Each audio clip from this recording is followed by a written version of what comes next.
Hello everyone and welcome to the den, and today we are canning chicken and gravy. So if you want to know how to can this, stay tuned.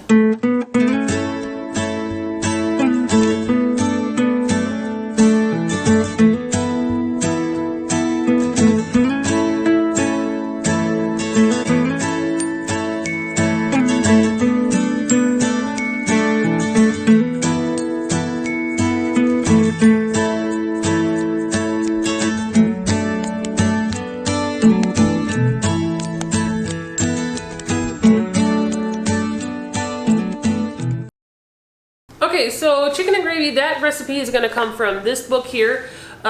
This is also the same book that the white chili is in. I can't remember if anything else is in this one. Beef stroganoff, I think, too. So I'll put a link to this book below. It's actually a really good book for canning. It has a lot of good recipes in it. And I've seen reviews that say that there's weird recipes in here. And there are some odd ones, but I think that the good ones outweigh some of the kind of more quirky ones. So if you're interested in this book, it is a good one. If you already have it, that's awesome. This recipe will be in it.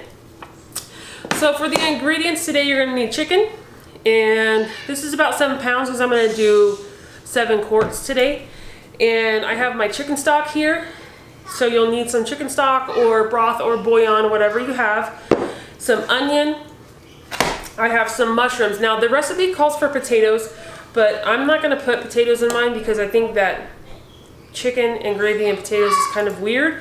So I'm going to switch to potatoes for mushrooms, which you can do potatoes if that's what you'd rather have. And then also some celery, and I have that here chopped up.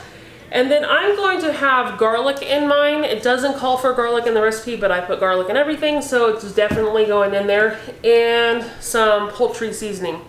And you can just get this at Walmart or whatever. And that's going to be it. The only other thing that the recipe calls for is white wine, and I'm not putting that in mine either because I cannot stand the taste of wine in food.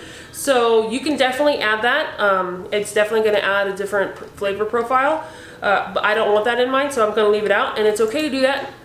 We're going to do our headspace line with the broth anyway, so it's really not going to make that much of a difference, only flavor wise. So let's start jarring these up. Okay, so we're going to start filling these up, and the first thing that I'm going to do is I'm going to fill up my chicken first. I want to get the raw chicken in the jars before I do any of the vegetables or any of the spices and seasonings, because I just want to get that part done and then wash my hands, and then I'll move on to the rest. So the first thing you're going to do is if you have a scale, go ahead and use a scale for this part.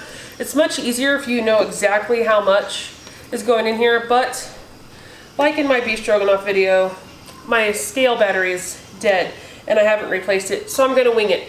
So I'm going to do that, and I'm going to put about 1 pound of chicken in each jar.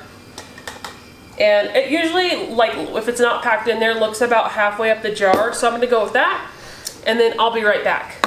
Okay, so I did the first take, and the TV went off with a flash flood warning.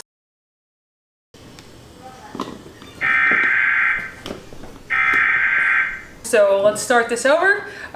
You're going to want to do your seasonings right after your poultry. I mean, you can do it in any order you want to, but for me, I find that it's easier and less messy if I add my seasonings right after I put in the meat, because when you're doing your liquid level line, sometimes if those are sitting right on the top, it's really messy and they get everywhere. So I'm just going to do mine now.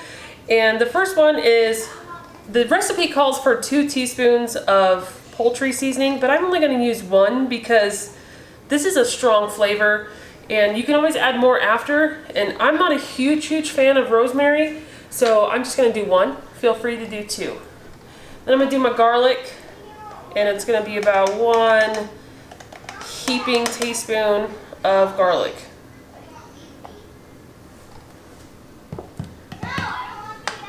Then you're going to move on to your veggies. It's about 1/2 cup per each.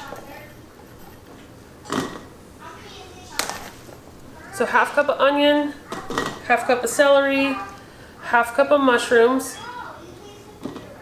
And you are probably going to have to shove this down in there a little bit. All this will shrink because all this is raw. So all these vegetables are going to shrink down some. So if you wanted to add more mushrooms, you could. feel free to do that. I'm going to add more mushrooms because I'd rather have more mushrooms than anything else. So, and the mushrooms are really going to shrink. So I'm going to fill those up to the top, to the neckline there. And I'm going to do that to every single one. And then when it's time to do our liquid level headspace line, I will come back. Okay, so I have all my jars filled now. It's time for me to add the liquid. So I have my broth here, and all I did with my broth is I just put it on the stove, I let it come to a simmer, and then I turned the heat off. And my jars, all I did with my jars is I ran these through the dishwasher today because I was turning the dishwasher on anyways. Most of the time I would just put them in the sink with hot soapy water, let them soak for a little bit, and then rinse them.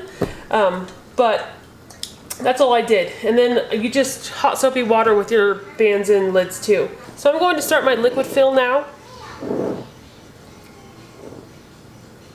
And this is going to be a 1-inch headspace. One of the other ingredients that I did not mention that was in this recipe is also salt and pepper. I don't add salt typically to my recipes only because the broth is salty on its own and flavorful. So I like to add salt when I'm cooking rather than this way. Now if you're going to eat something straight out of the jar, then you may want to do that. But I like to taste as I reheat and recook this.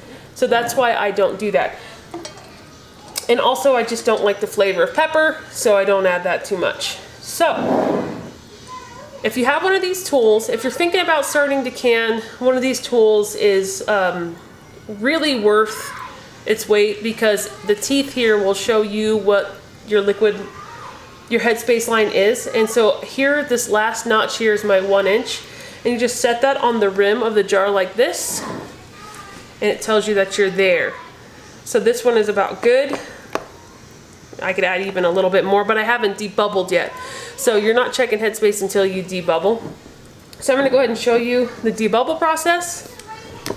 You just go around the sides here because there's chicken at the bottom and it's chunky. So there's gonna be spots where the liquid did not make it down to. And go through the middle as well. And then push all these veggies back down. Get them in there like that. And then adjust your headspace by just adding a little bit more liquid. And that looks good. You're gonna wanna do that to every single jar. And then you're gonna wanna wipe your rims. So when I get all these jars filled up, we'll come back and show you how to wipe these rims up. Okay, so I have a vinegar paper towel here, it's dipped in vinegar, and I'm just gonna go around the tops of my rims here. Make sure that you get any particles of debris out of the way. Also, just double check that there's no cracks, nicks, cuts in the tops of these jars. Just go around and get a good clean wipe.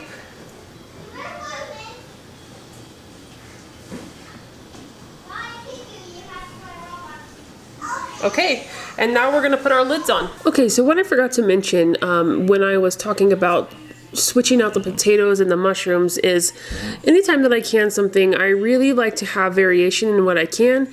And with that, I mean, like if I can turn this meal, chicken and gravy, into something that has variation, like chicken and gravy over noodles or chicken and gravy over mashed potatoes, over rice, I like to have the ability to variate my recipes that I've canned. So that is why I took the potatoes out, and plus I just don't really love the combination of chicken and potatoes together. That's my personal preference.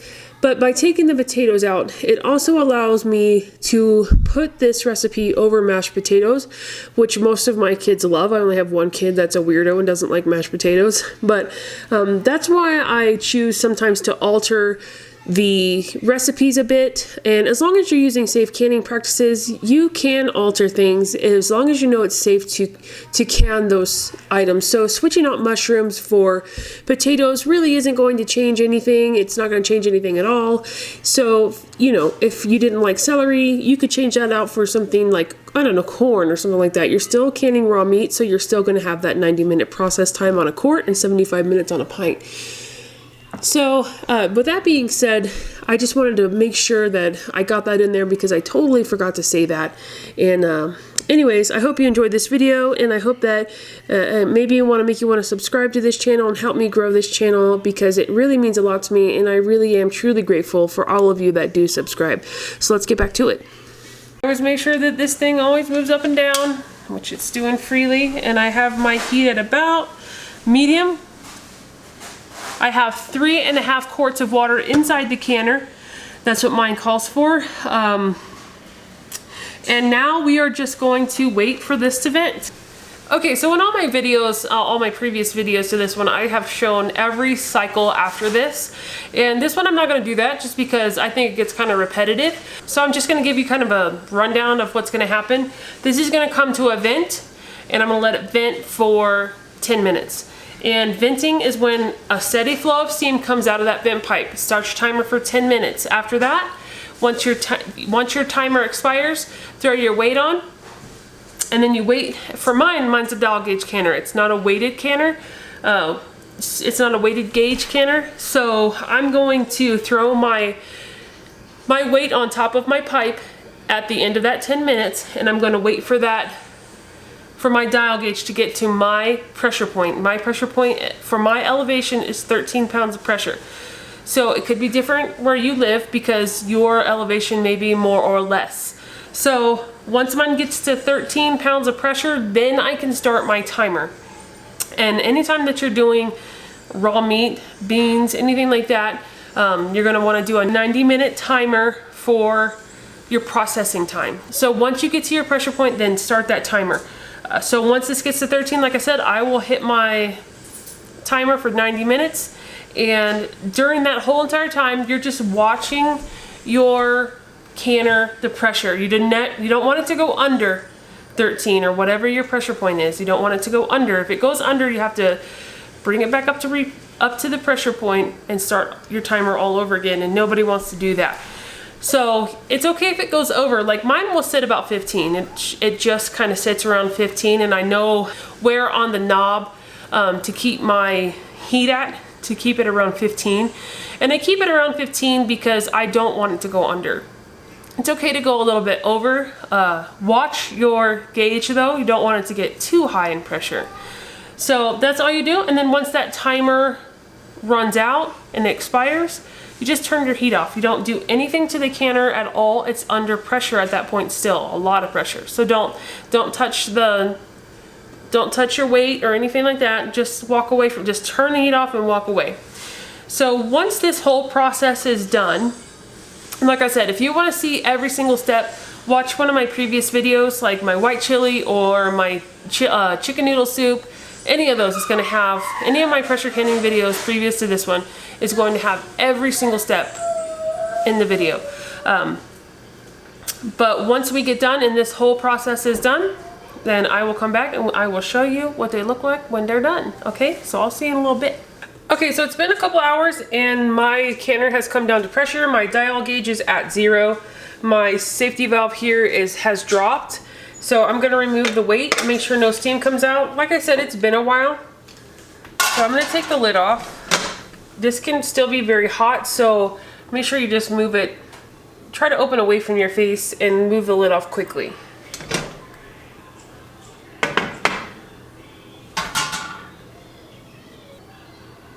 Okay, and so this is what they look like. It's still bubbling, so I'm gonna set this on the towel.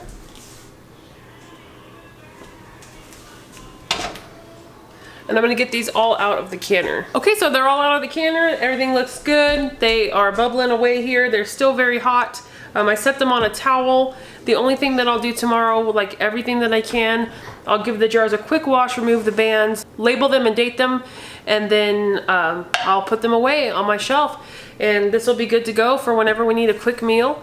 So if you haven't already subscribed, please think about subscribing to my channel. I have lots of other videos and lots more to come. So I will see you in the next video.